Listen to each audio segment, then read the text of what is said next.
Hi everyone, welcome to Easy Nursing Lectures. Hope you all are doing fine. So today we are going to talk about electrolyte imbalances that occur in our body, and in today's video we'll mainly cover the potassium. Okay, electrolyte. So we're going to talk about its normal values, its food sources, okay, its deficiency and its hyperness. We're going to talk about it and also the interventions. Okay, so let's start with it.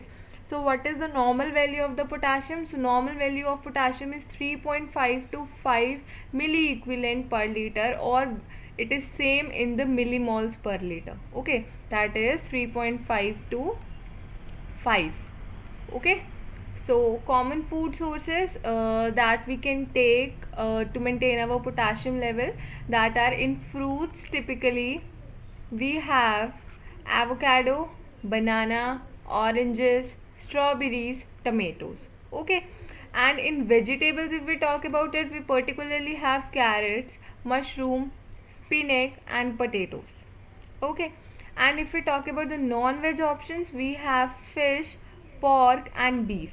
Okay, and if we have option of the dry fruits, then it will be what? The raisins. Okay, so these are the few food sources that are rich in potassium. Okay, they are very rich in potassium. Now let's talk about its deficiency. Hypo means low. Hypo means low. Okay, and kalemia means potassium.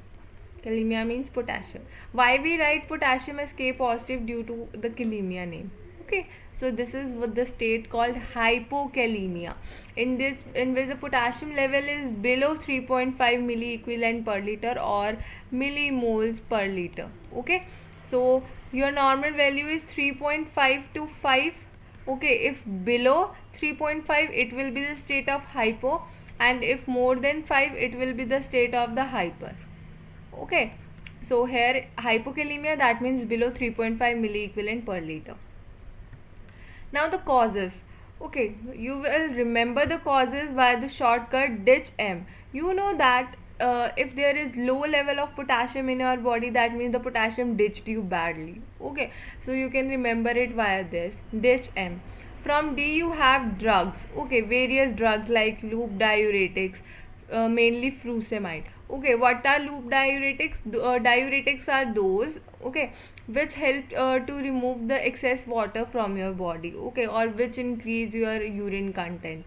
Now they are loop, that means the mainly they are doing acting on the loop of Henle. Okay, so you have various laxatives, glucocorticoids, mainly hydrocortisone. So these are the drugs that are responsible mainly for the potassium loss from your body, that creates a low potassium state in your body. Okay, now let's talk about eye. So eye has inadequate consumption of K positive when you are not taking sufficiently the potassium. In case of the fasting, you are fasting, nothing by mouth status, you are nil per orally. So this will these conditions will cause a hypokalemia state in your body. Okay, from T you have too much water intake. You are taking too much water, you are excreting too much water. Okay, so this will also create a state of the hypokalemia. Now the Cushing syndrome. So what is Cushing syndrome? In Cushing syndrome, it causes kidney to excrete more potassium from your body. So it will allow your body or allow your kidney to remove more potassium. So this will lead to a state of the hypokalemia. Okay, less potassium in your body. Now from H we have heavy fluid loss. Okay, when there is heavy fluid loss, like nasogastric tube suction, okay, vomiting. In case of the vomiting, there's a state of the dehydration that will also lead to the hypokalemia. Okay, diarrhea, same as the vomiting. Okay, because too much water is lost, so therefore the creation of the state of the what, hypokalemia. Okay, now wound drainage. Diaphoresis is excessive sweating.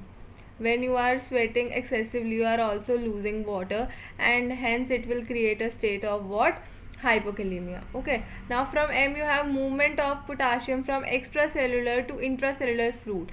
Okay, like this is your cell and this is the outer environment. Okay, so when the potassium moves from extracellular to the intracellular, Okay, so this will create also a state of the hypokalemia, because in serum there will be the level falling of the potassium because they are moving inside the cell. Okay, so this will also create a state of the hypokalemia. Now alkalosis, hyperinsulinism. Okay, alkalosis is when you have a lot of alkali in your body, and hyperinsulinism is you have high level of insulin. Okay, and these conditions will make the potassium move inside the cell from the outside environment. Okay, now what are the sign and symptoms? They are lot of L's. Okay, so many L's. Now let's start with it. Lethargic. The person remain lethargic. Of course, when the person loses so many fluid out of his body, he will remain lethargic. Okay, low and shallow respiration. The respiration become low. Okay, shallow, not deep respiration. These are very shallow. That means quick respirations. Okay, low pulses. Okay, we have the low pulse. Leg cramps, because of the lethargicness state or the muscle weakness, leg cramps are obvious. Okay, low blood pressure, the BP will fall down. Low bowel sound, there will be low bowel sound or even absent. The bowel sound will be absent as well. Okay, now lethal cardiac dysrhythmia. Always remember the hypokalemia or the hyperkalemia, they will cause lethal cardiac dysrhythmias, or we can say that they will cause lethal, that means life threatening cardiac problems as well. Okay, so that is why from L we have lethal cardiac dysrhythmia in the hypokalemia state. So what will be the ECG changes you will observe in the patient of the hypokalemia? ST depression, the ST segment will be depressed, the shallow T wave and projecting U wave. Okay, now let's see the ECG here. You can see this, it is the normal QRS. Okay, so this is your ST segment, this particular line is your ST segment. Okay, now here we have rounded normal T wave, and U wave is this, like this. Okay, now if we particularly talk about the hypokalemia condition, here they have said that ST depression. So ST depression, you can see this ST depression here. Okay, our ST wave is depressed. Okay, now shallow T wave, we have in the above normal you have a hump like structure, but in here in the hypokalemia there is shallow T wave, a little bit high. Okay, and prominent U wave, the U wave was null or the shallow in normal kalemia, but in hypokalemia the U wave is prominent. Okay, so these are the ECG changes that you will observe in the patient of the hypokalemia. Okay, now let's talk about interventions, like what you will do when you observe a patient with the hypokalemia. You will monitor. First of all, every intervention belong, first you will check all the systems, that how the this condition affects you all of your system, because we do not want any extra complication. Okay, like you will monitor the cardiovascular, you will monitor the respiratory, neuromuscular, gastrointestinal, renal status, every system status you will check there. Okay, monitor electrolytes level. Of course, when one electrolyte is high or low, it will also affect your other electrolytes as well, so you will always check the other electrolytes also. Okay, administer potassium supplements, you have to give potassium to it because there is a deficiency of the potassium. Okay, so you will give orally or IV as prescribed by the doctor. Okay, do not take oral supplements empty stomach. Remember, do not take the oral supplements empty stomach. Why? Because it will cause gastric irritation, it will cause gastric irritation. Okay, and the liquid potassium, if you are giving liquid, it is bad in taste, very very bad in taste, so take it with juice or any other liquids. Okay, now potassium, some people are on diuretics because conditions like hypertension, so patients are taking the medications like diuretics. So if the person has on the potassium losing diuretic, okay, then you will prescribe the potassium retaining diuretic instead of the losing one, okay, because of the low levels of the potassium. Okay, remember this point, remember, it is very very important point. Potassium is never administered by an IV push, IM or SC routes.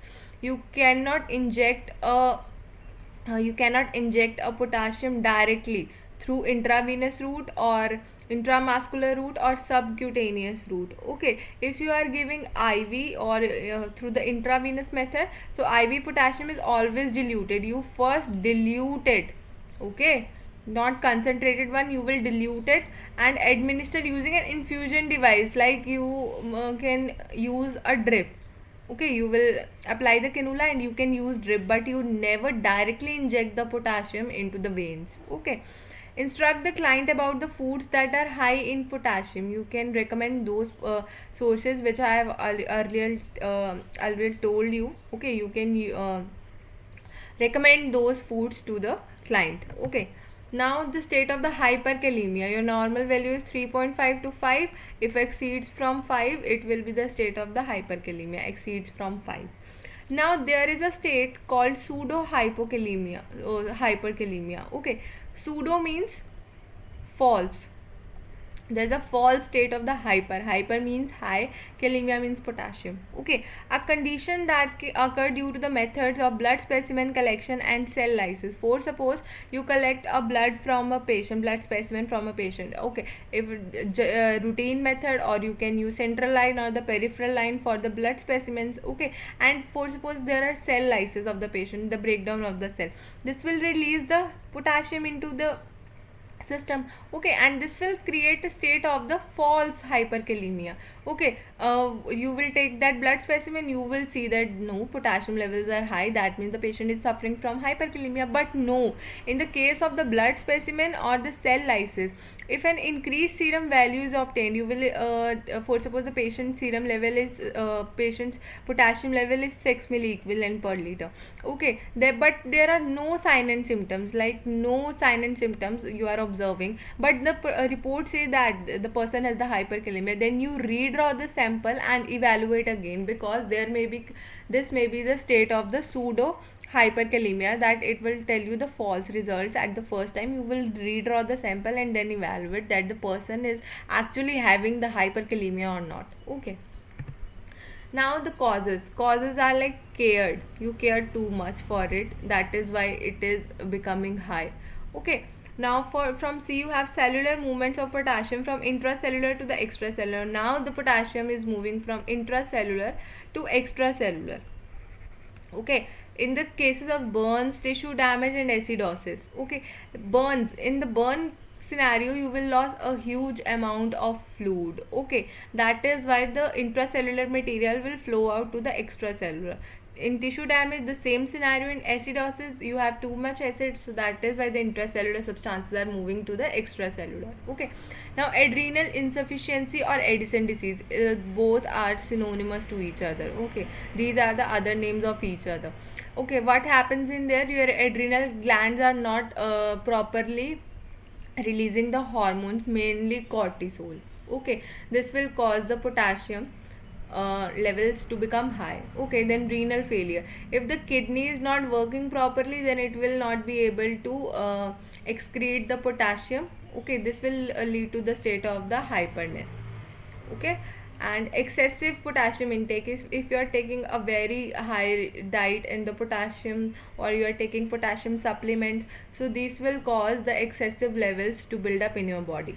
Now the drugs, potassium sparing drugs. Okay, that will prevent the potassium from releasing out of into the urine.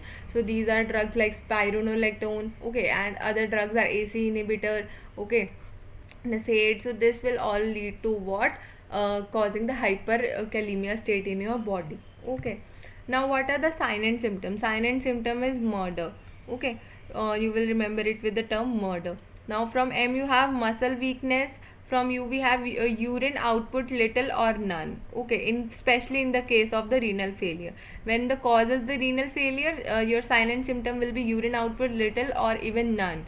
Okay, respiratory failure due to the muscle weakness it causes, then it may also lead to the respiratory failure. Okay, decreased cardiac contractility, the cardiac contractility is low, that's why becoming weak pulse and low heart rate. Okay, early muscle twitches and cramps, you will get muscle cramps as well. Okay, because there is muscle weakness. Rhythm changes, in rhythm changes you will observe, you will also write here the lethal cardiac dysrhythmia, because it will affect your heart very badly. Okay, so if we talk about it, the rhythm changes will be tall peak T wave, you have peak T wave and prolonged PR interval. Now the PR interval here, you can see this is very prolonged and you have very tall T wave in the state of the hyperkalemia. Okay, so this is the ECG changes in case of the hyperkalemia. Now, what are the interventions you will take? Same, you will observe the cardiovascular, respiratory, neuromuscular, renal, GI system. All of these status you will check in order to check any further complication. Now, if you are giving, for suppose a person is hypokalemic and you were giving the potassium supplements and IV drip, okay, so what you will do, for suppose after some time the potassium level in his body become very high, so you will do, you will discontinue that IV potassium and withhold the oral potassium supplements. Okay, initiate a potassium restricted diet, you will start a diet that will restrict the potassium levels. Okay, if renal function is impaired, you know that now kidney is not functioning properly, then how it will excrete the potassium. Okay, so prepare to administer sodium polystyrene sulfonate, you will administer, it is important, sodium polystyrene sulfonate, okay, via the oral route or the rectal route. So what it do, it promotes the gastrointestinal sodium absorption, it will absorb the sodium and the potassium excretion. Okay, so what you else do, prepare the client for dialysis if potassium levels are critically high. If it is not improving, then prepare the client for the dialysis purpose. Okay, you will purify its blood and provide an artificial kidney to it. Okay, now prepare for the administration of the IV calcium if hyperkalemia is severe to prevent the myocardial excitability. You know that it will majorly affect your what? Your heart. Okay, so in order to prevent your heart from the myocardial excitability, prepare to administer IV calcium anytime if the hyperkalemia becomes the severe. Okay, prepare for the administration of hypertonic glucose with regular insulin to move excess potassium into the cell. Now, if you administer the hypertonic glucose with regular insulin, okay, so what you be able to do, you will able to do move the extracellular potassium into the intracellular potassium, okay, inside the cell. So instruct the client to avoid foods, I already told you, avoid the foods which are high in potassium. So yeah, that's for it today guys, and hope you like the video and hope you will able to remember the potassium levels and the mnemonics as well. So do like, share and subscribe my channel, and thank you.